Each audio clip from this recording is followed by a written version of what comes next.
Muchas gracias. Nosotros, a esta ciudad que nos cobija, a esta ciudad que queremos, a esta joven ciudad, a esta ciudad que trabajamos en esta ciudad, bueno, en fin, que hemos hecho nuestra familia. ¿Qué más? Está con nosotros el periodista, historiador también, don Edwin Mamani Luna, a quien le doy la bienvenida. Bienvenido, Edwin. Observa este espacio dominical cada fin de semana. Buen día.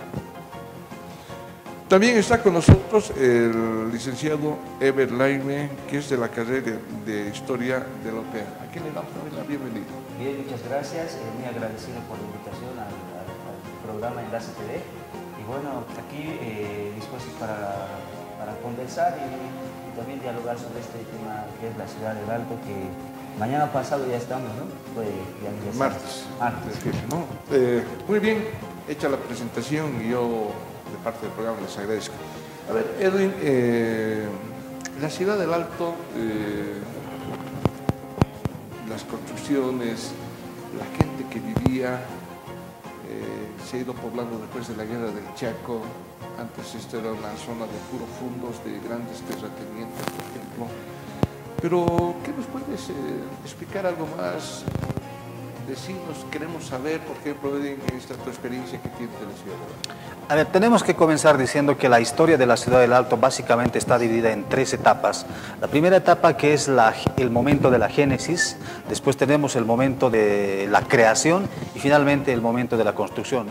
Para hablar de la génesis necesariamente tenemos que retroceder hasta 1781, cuando Túpac Katari, hoy gloriosamente recordado como Juliana Paz, llega a estos territorios. Muchos autores establecen con absoluta claridad que él llegó entre el 5 y 6 de marzo de 1781 para determinar los lugares o los sectores donde se van a concentrar las bases indígenas y comenzar el cerco a la paz en 1781.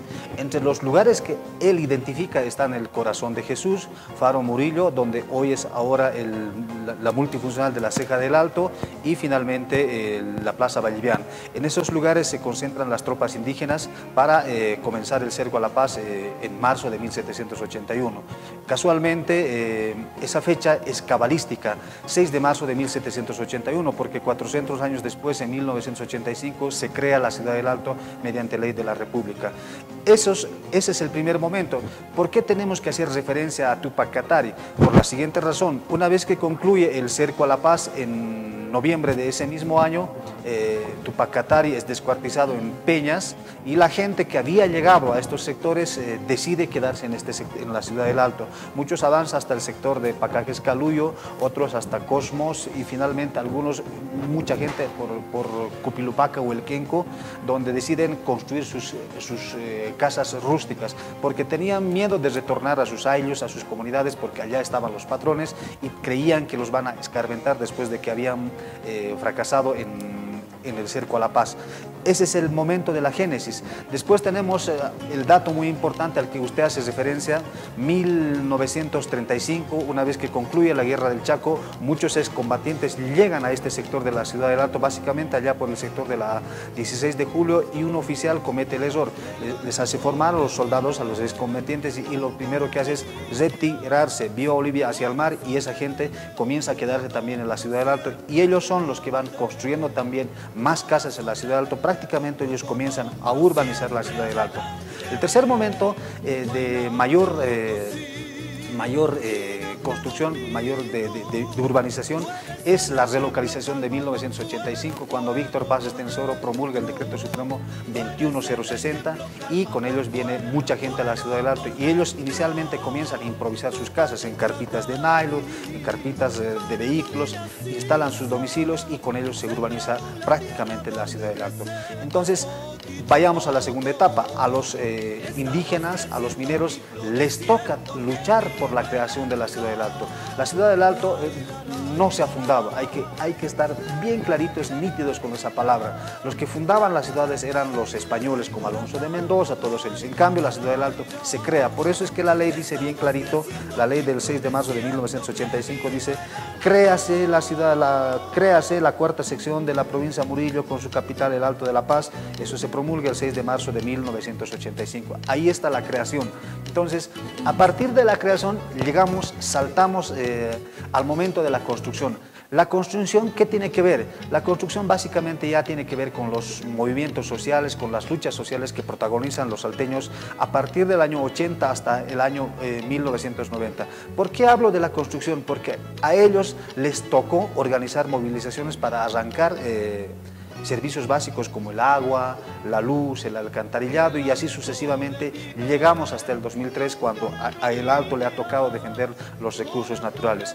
Un elemento claro que hay que subrayar es que los salteños hemos heredado esa valentía y esa rebeldía de Juliana Pazza, que hasta hoy día permanece, y hoy día vamos a ver que la ciudad del Alto continúa organizada, continúa movilizada, y si tú quieres más, por ejemplo, la ciudad del Alto se ha construido a fuerza de movilizaciones. El municipio lo arrancaron del gobierno nacional, buscaron la autonomía del gobierno municipal de La Paz a fuerza de marchas. ¿Cómo se logra el agua? A fuerza de marchas. ¿Cómo se consigue la luz? A fuerza de marchas. ¿Cómo se defendió los recursos naturales en octubre del 2003? También a fuerza de marchas. Muy bien, Henry. Una historia viviente, ¿no?, que tenemos aquí para ver. Y además también hay que tener el hábito de la lectura, que nos encanta los que ejercemos esta profesión del periodismo. A ver, al licenciado Eber Laime, si bien es cierto que se ha creado la ciudad del Alto, esto responde a una necesidad, era una urgencia. La descentralización administrativa, por ejemplo, antes éramos un barrio lejano de la alcaldía de La Paz, aquí, que rara vez llegaban recursos. Si más nos recordamos, por ejemplo, donde está la alcaldía Quemada 1, le decimos ahora aquí en Plena Ceja, antes decía su alcaldía de la ciudad del Alto. También recuerdo que cuando vinieron los primeros españoles decían, por ejemplo, que ¿por qué el Alto, no?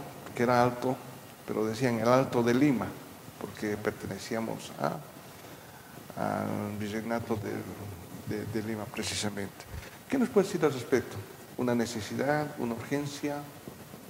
Sí, yo creo que ha sido una necesidad básica porque, bueno, el crecimiento demográfico, como bien lo decía nuestro antecesor, creo que ha sido muy personificado, ¿no? Entonces, bueno, esta necesidad, este crecimiento demográfico, este crecimiento de desarrollo económico también que se ha dado, ha sido uno de los...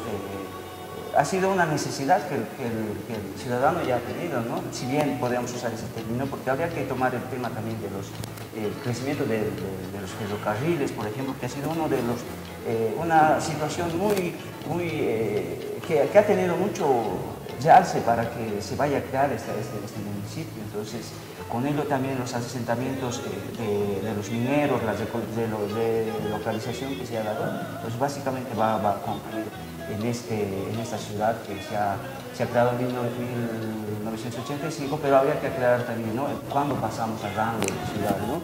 El 21 de septiembre de 1888, y ahí pasa a ser denominado como la ciudad al rango de la ciudad del Alto, ¿no? Entonces, eso se podría ver. Y bueno, comentarte también que a esta necesidad de hablar de la ciudad del Alto, la OPE ha organizado el primero y el 2 de marzo, un congreso denominado el segundo congreso de la ciudad del Alto, por esta necesidad de tocar diversos temas, donde se ha tocado el Alto y su historia, se ha tocado el Alto en fotografías, rescatar algunas fotografías que ha existido, y también se ha tocado el tema del centro nuclear de la construcción en la ciudad del Alto. Entonces ha habido mucha participación y donde ha salido mucho. Eso hablando de lo que es el Alto moderno. El Alto moderno, sino había, por ejemplo, diferentes investigaciones, cómo el transporte ha ido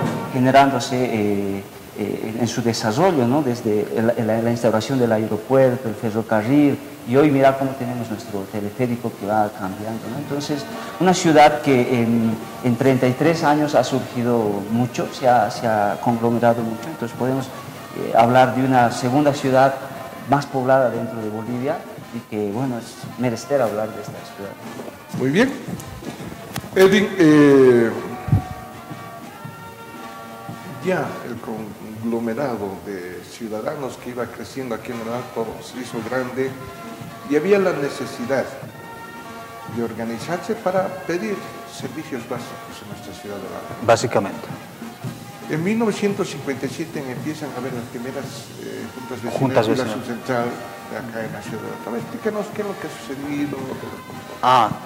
Este es un elemento bien interesante para analizar. Hoy día criticamos agriamente al MNR.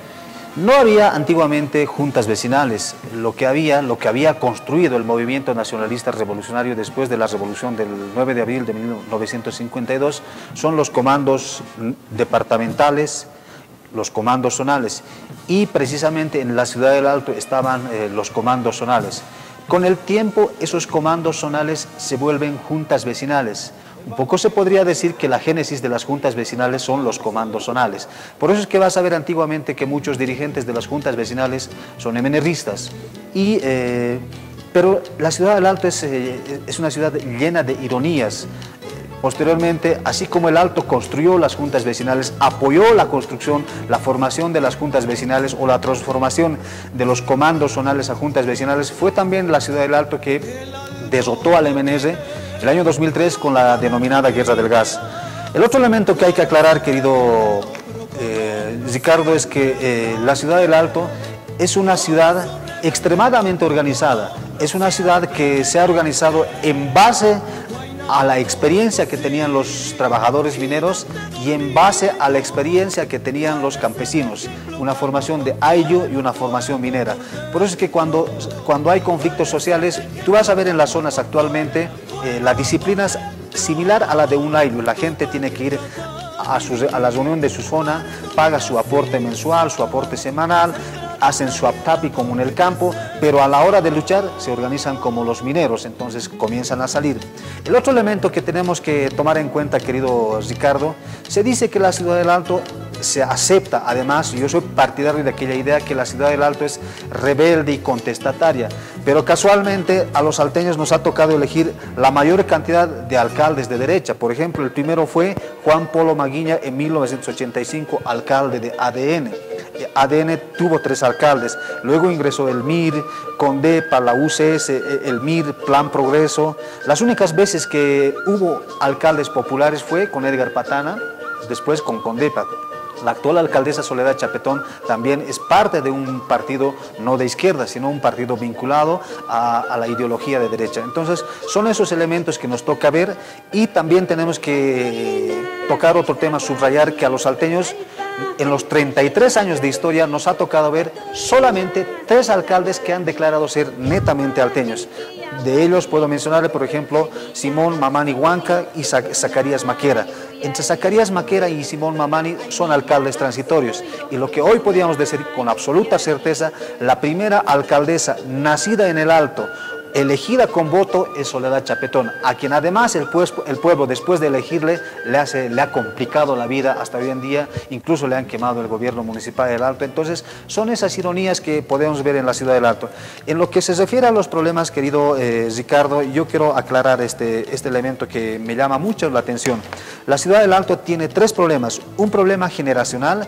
Este problema generacional básicamente está vinculado a que la gente, una generación mayor a nosotros, evidentemente es de la provincia, de los ayllus, de los pueblos. Esa gente tiene su casa en la ciudad del Alto, son vecinos de la ciudad del Alto, pero viven pensando en sus ayllus, pensando en sus comunidades. Por eso es que van a sus comunidades a pasar fiesta, a organizar partidos de fútbol. prefieren incluso irse en el día del censo a sus aylus. Tenemos otra generación, la generación nuestra, 35 años. Es una generación que evidentemente no ha nacido en la ciudad del Alto, ha nacido en sus pueblos, pero vivimos en el Alto, han construido sus casas. Esta generación vive con un pie en el Alto y con un pie en la provincia. Hay una nueva generación, esa generación, la esperanza de la ciudad del Alto, que ha nacido en la ciudad del Alto, vive en la ciudad del Alto, se ha encariñado con la ciudad del Alto. Esta generación es la generación de 18, 20 años y si... Por experiencia, yo te digo, si le dices a ellos, vamos a la fiesta del pueblo, ellos te van a decir, no, prefiero quedarme en el Alto. Entonces, en esa generación está ahora la esperanza de la ciudad del Alto.